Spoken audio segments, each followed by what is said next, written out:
They say I fell off, but it ain't nothing. I ain't going nowhere. I'm coming right back. What's good with y'all boys, man? I'm back with another bang. I'm back with another video. I'm back with something a little different that I haven't posted or ever posted on this channel, man. I put up on a 20-game win streak in the park. I'm gonna show y'all boys a win streak after this game right here because I lost the first game. I'm not gonna act like I just won the first game. This is the first game I played. We had the lead, and you know, my guard, he made some bad decisions. We end up losing this game. And this is the ending to it. We played a great game of defense. All we had to do was score the ball, and we just made mistakes, man. YouTube want to demonetize my video. I got to sing my own stuff now. In the arms of the angels, we're gonna pray. No, RIP to that, man.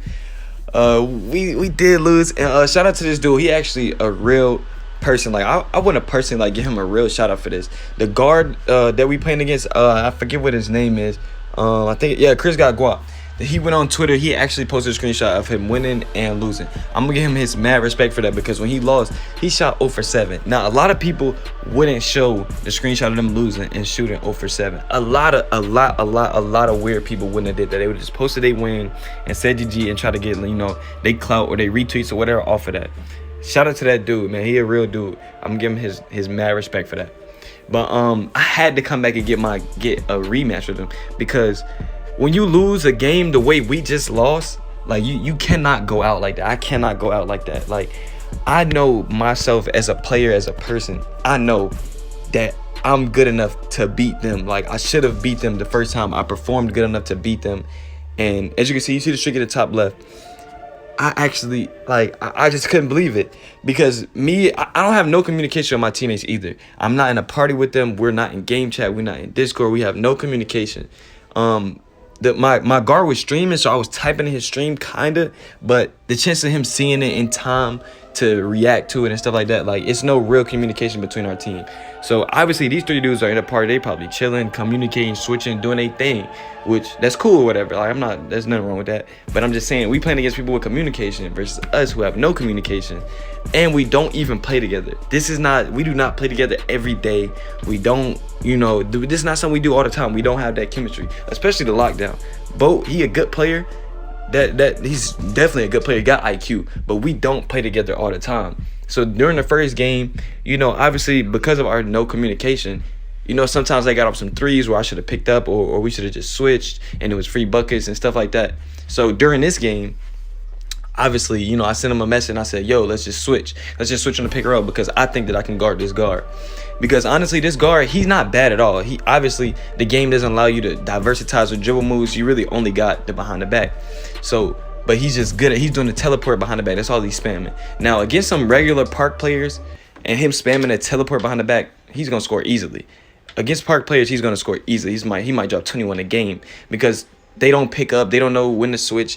And park randoms can't guard people that actually know what they're doing. So this dude spamming this, he's probably been killing them. Obviously, they're on a 20-game win streak. Respect to them for that.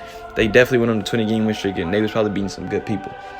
But as you can see, we start off this game. We down 2-0. Now, my guard is isoing, so it's obviously a free bucket every time. He gonna either get a 2, and if they leave him open, he been cooking up. He gonna score some 3s. But all we gonna do, the reason why I think ISO is probably the best way to beat 3s win streaks is because on the 3s, since they don't keep the ball like the 2s, if we just put up a bucket every possession, as you can see, we can get stops. As long as we get stops and he gets a 2 every time, 2, and we getting stops, we will always win because we will always have the lead and you can always continuously get a 2. Every team is gonna play up high. As you can see, look, this guy's playing up high and giving him the paint. So boom, we already got the lead. We start off this game right, y'all. We start out this game right. Now all we got to do is finish it out. We already got the lead. I'm switching, picking up. We're not giving up no 3s. We're not giving up no 3s. I'm up here. You see him. Look at him. He's scared. The guard is throwing alley-oops. I got him shook, y'all. He not shooting no more 3s. That's done. That's over with. At the last game, he dropped like 15. I said, nah, no more. As you can see, we get up a 3. Now we have a 3-point lead. We're going to do the same thing again. I'm going to 3 up. There's no way I'm giving up a 3. I'm going to jump at him. I'm doing whatever I can. I'm spamming. There's no way I'm letting this dude get a 3 off. Now, if I do that, we will successfully win every game. Now, a tip for other people that want to be better at the game, or because some people do ask me, you know, how do I get good, or what do I be like, how do I play and stuff like that. They ask me questions like that. So to answer y'all question, I'm gonna give y'all a tip for defense as a center on defense, or even as a lockdown, because it's a combo thing, and that's why I'm so good at multiple builds, because I didn't learn one build. Like, I know the opposites of what I play. So look, let me explain what I'm saying. When I'm on a center, right, as you can see, the corner man is on the right corner. So what you're gonna see me do is hedge his right side of the screen, because if I hedge his right side of the screen, the lockdown can lock down the left side by himself. He don't have to hit the screen on the left side. He can stop him from rim running and handle all that on the left side. So that way, if he forces him to the right, if the lockdown is playing his left side, that's going to force the guard to come right. He doesn't want to come right. No guard wants to score on the side that their lockdown is on, because there's no room. The lockdown and his defender are in that same corner, right? So if I'm on the right side also, it's no room to score on that right side. He cannot score on the wing. I'm gonna pick that up. He cannot go to the corner. His teammates there. So that's how I do that. If that makes sense, if you follow what I'm saying, that it's kind of complicated, but I gotta slow it down, and you gotta, you know, really pay attention. Basically what I'm saying is I want to force the guard to try to score with the least amount of space possible. That's basically all I'm saying. So even as a lockdown, when I'm on my lockdown, I tell my centers to hedge the side of the screen where the corner man is. So, you know, that makes sense. But as you can see, I missed wide open shot. I don't have no excuse for that. I haven't really been playing on this player, y'all, but I know a lot of people have been asking me to play on my stretch. A lot of people was like, where the gameplay on your stretch? Why you don't use them anymore? And the answer to that question is, even though I already answered it, his defense is weak.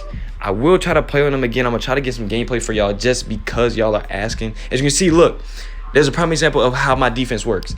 Because I'm hedging his right side of the screen, as soon as he comes to the right and he wants to shoot at the wing, the only place that guard can score on the right side of that court is the wing. So as soon as he does that step back at the wing, I know he wants to shoot it. He has nowhere else to go. That's why I'm able to jump and block that and predict what he's doing.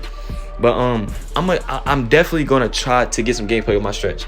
But the negative part about that is I hate getting back down. I hate being helpless on defense. If I cannot stop somebody from literally just like doing bum moves and mashing the paint and stuff like that, then I just don't like that build anymore, y'all. What I'm gonna do is when I get the chance, I'm gonna make a new stretch big, and I'm gonna try to get somebody to grind it out for me, because there's no way I'm grinding another build, y'all. I have 9 builds with badges that I personally grinded, no glitches or nothing. I don't think I could do it again. I'm trying to get this legend. I can't waste no more time in my career. I'm about to hit Elite 1 today or tomorrow for y'all. I'm gonna stream that live on Twitch, and I probably will post a video on my YouTube, so be posted for that. That's an update on that stuff. Now let's close out this game. Now as you can see, boom, we're still playing that same defense. He can't get a good shot off. I don't know if y'all paid attention, but this guard has not got a chance to get off one good shot. Every shot he shot, we've either got a contest on it or he could not shoot at all. Now that defense worked out perfectly this game. We ended up making him shoot 0 for 7. We figured out his gameplay, obviously, because, you know, we played him the first time, and you know, we figured out how he plays and stuff. Now this team is actually not bad at all. As you can see, they got the IQ. He coming out the corner. They throwing good dots. They're not throwing scaries. This was a decent team. Like, they weren't trash. I even checked the win percentages after this game. Every player on this team had an 80+ win percentage.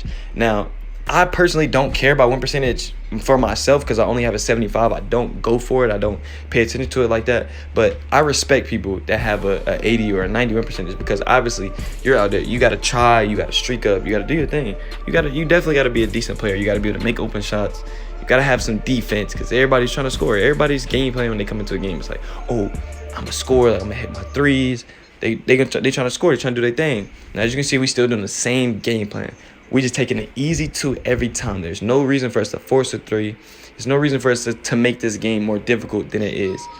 And boom, as you can see, look, my defense is like, I wish I could just put the knowledge that I have in my mind into somebody else's mind.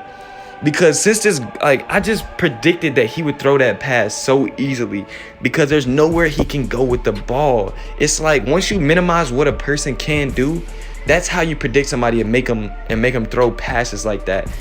Like, I wish like if it was possible to take my IQ out of my brain and put it with somebody else, like I would make 3 of me and put 3 of me on the same court, and I promise there would be nobody that could beat me. As you can see, I predict another pass, but at this point they've given up. He's flopping. GG to those boys, man.